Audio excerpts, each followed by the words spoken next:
Good day and welcome to this video in our series teaching C#.NET for engineers.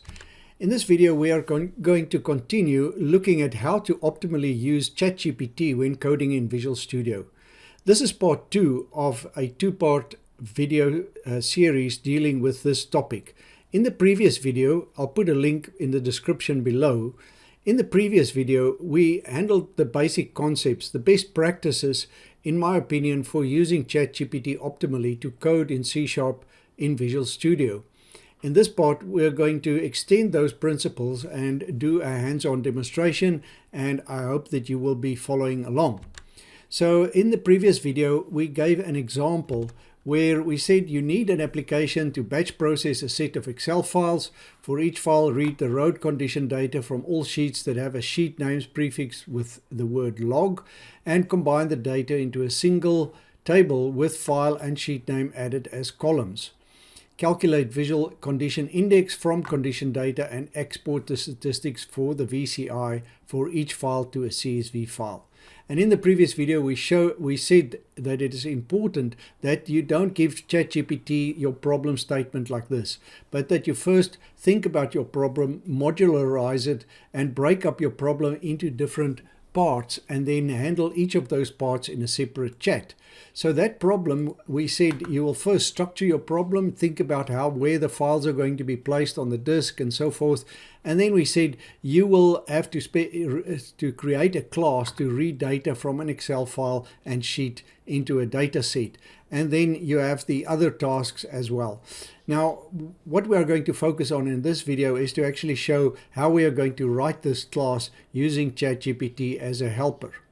And so let's head over to Visual Studio and ChatGPT and see how we can achieve this task indicated here in red. Okay, so here I'm in Visual Studio. In my Solution Explorer over here, I've got my two projects open. So if you are just watching this video and you haven't yet looked at our series teaching C# for .NET, please go and look at the first one or two videos in that series in which we show you how we actually create these two projects and how we reference the library project to the console application. So let's go into the library project. And as I said in the first video dealing with how to use ChatGPT, we said that once you realize that you need to create a class to achieve a certain objective in ChatGPT, before you go to ChatGPT, go and create that class, set up the name, the namespace, etc. So let's go and do that. I'm going to go into my library. I'm going to go into the file ops namespace. Now this was just the namespace we created to explain the concepts of namespaces earlier in this series. And so you can see there's some classes in there that we don't need. I'm just going to delete them because they were just put there so that we could explain namespaces. And now I'm going to add a new class. So I'm going to go here, I'm going to say add class. And I'm going to call this class Excel helper. So notice this isn't a name that pertains just to this problem that we are working on, this extracting of road condition data from spreadsheets. I'm now going to write a general tool that I can use in other projects as well. So I must think in that way to make it as general as possible, but not too general, so that I can reuse this class or this feature in all of my other projects as well. So I'm going to call this Excel helper. And there's my class created. As I said, that's the class name matches the file name, and I'm going to put a semicolon after that namespace just to collapse it like that, and I'm going to make this class public. Alright, so now I'm ready to start working with ChatGPT. I would recommend, before you actually go into ChatGPT, get the structure right. And now you know what the name of this class is. Let's go over to ChatGPT and see the instructions that we are going to give it. Alright, so here I'm in ChatGPT, and this is the prompt that I've given it. Let's have a look at this prompt. I said, in C#, write a class called Excel helper. So you see, I gave it the name for the class so that I don't have to change that name every time I copy and paste. Let's see how specific we get in our prompt. The class should be able to read data in a specific Excel sheet as a list of dictionaries where the dictionary keys are column names and the values are the column values in each row. Assume the data is a contiguous block of data starting in cell A1. Now, what does that mean? Basically, we are just specifying that if we read data from Excel like this, our data, we assume, is going to sit in a block like this. So let's say this yellow part is our data. It starts in cell A1 like that. That is the corner cell for our data, and that we don't have a situation where all of this is sitting maybe somewhere over here, but the data is contiguous. So, and also the data is contiguous. So you don't have a situation where you maybe have something like that and something like that, so that your data is basically spread all over. So what we are assuming, and we are instructing ChatGPT, is that our data is basically just a block like this, and it starts in cell A1, and we don't have some data sitting somewhere else in the sheet that we also want to read. We just want to read the data like this.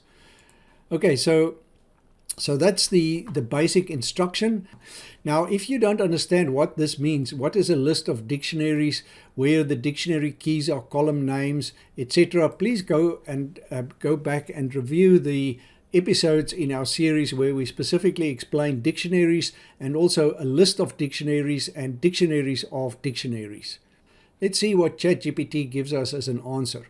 Here is a C# class called Excel helper that Right, now if we look through this, you can see it's given us a class just like that.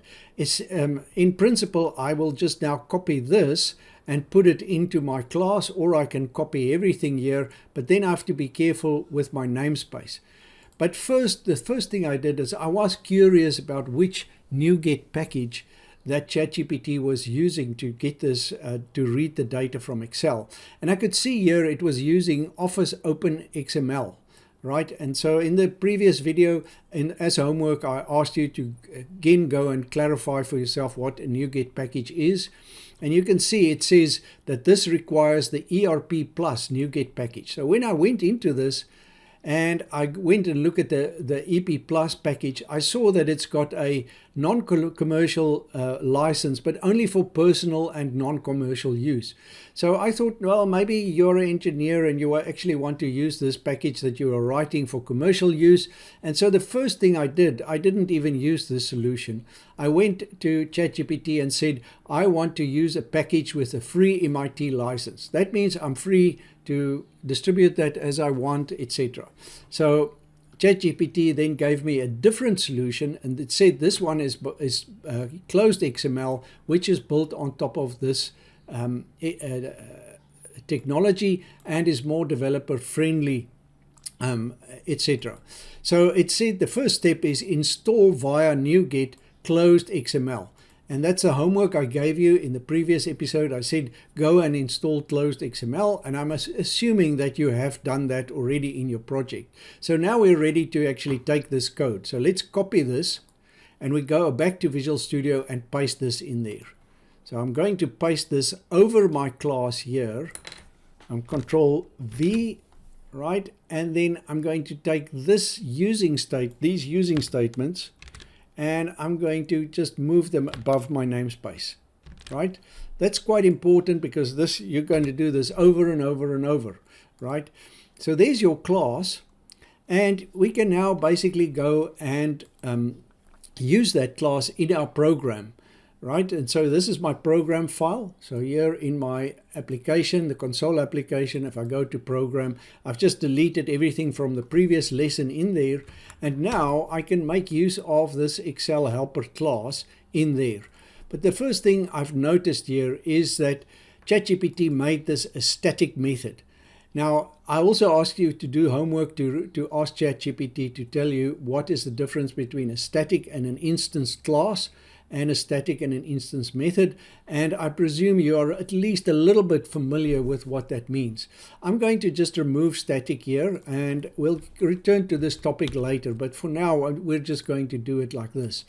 And what I'm going to do now is to first of all say I want to use this namespace my library file ops so that it can recognize this class, right? So I'm going to go in here using my library dot file ops, right?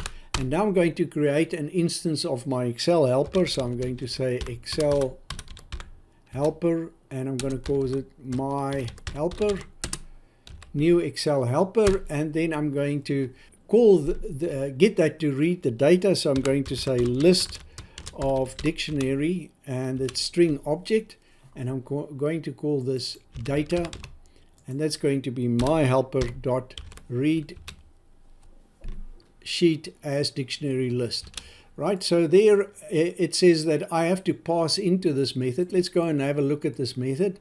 It says read sheet as dictionary list, and we have to pass in the path to the file. That will be an absolute path on your computer, and the name of the sheet.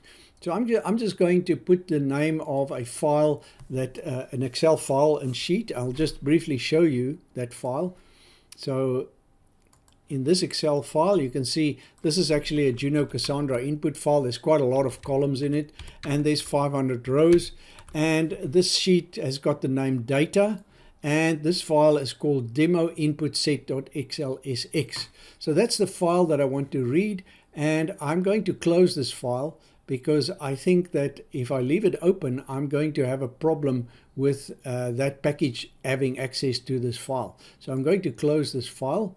I'm just going to save that, and I'm going to enter the path up here as a separate variable. So I'm going to call it this a string file path, and I'm going to, so you can see the backslash is a special character in C#. And you can, it's actually used to escape or mute out other characters that are special characters. So the way I prefer to do that is to put an @ symbol in front, and then I only have to use one backslash like that. And so this @ basically tells it this is a literal string and don't escape backslash characters. So I'm going to just get the path to where my dummy file is stored. You have to do the same for your case. So this is where my data is, and my file name is called demo input set.xlsx. So I'm going to replace this with the file path, and the sheet is called data, right? So now I'm ready to read my data. I can now test my method. So I'm going to do this. So I put a breakpoint there, and I'm going to run the app. Let's see how it goes. So here I've hit my breakpoint, and if I step over this now, then I should get my data. All right, now you can see what's happened here is that Visual Studio has shown me that there is an error at this point. And if I look at this error, it says system invalid operation exception, sequence contain no matching element. Right, now that is a typical example of how ChatGPT can actually give you basically a wrong solution. That's what it did here, because this solution has an error in it. And in this case, I was able to see that when I actually debug row for row in here, it gave an error when it went to read the last column in my data, and it found an empty value in there. It was not handling that empty value in an elegant way, and that caused this error. Now, if you are not experienced in C#, finding this error could take a whole afternoon, right? And so you have to just be patient. That is the way that it works with ChatGPT. For me, it's a little bit more intuitive. When I saw this error, I almost instantly, by looking at it, I suspected that was what it was doing. Let's see how I handled that in ChatGPT. So I'm going to stop my program by clicking on that red dot to stop debugging, and I'm going to go back to ChatGPT. So here I'm back at ChatGPT, and I said to it, I suspect your code is not handling the empty column where the data ends. And ChatGPT said, you're right to be cautious. As table only works properly when the range is truly contagious, no missing headers, etc. And she said, here is an updated version that manually identifies the header row, determines the last non-empty column and row, safely reads non-empty headers and data cells into the dictionary. So now I could go and say, okay, I'm going to just copy this method, and I must remember that it's static, so I have to remove that so that I get an instance method. So I'm marking that, and I press Control C, and I go back to Visual Studio, and I replace this method, Control V, right? And now I can try this again. So if I go here, let's run it again. I run my app, and it says there were build errors. Would you like to continue? Almost always you want to say no. And let's see where that error is.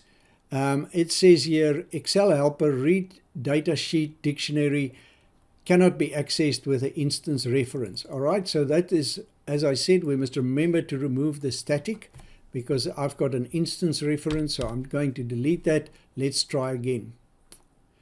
Let's step over that. And now if I look at my data, then I can see that my dictionary, there's all my keys, they map to the column names, but the values are not the values that I'm looking for. I'm looking for a number, and what I'm getting is some sort of a description of the data type that's involved. So I have to go back to ChatGPT.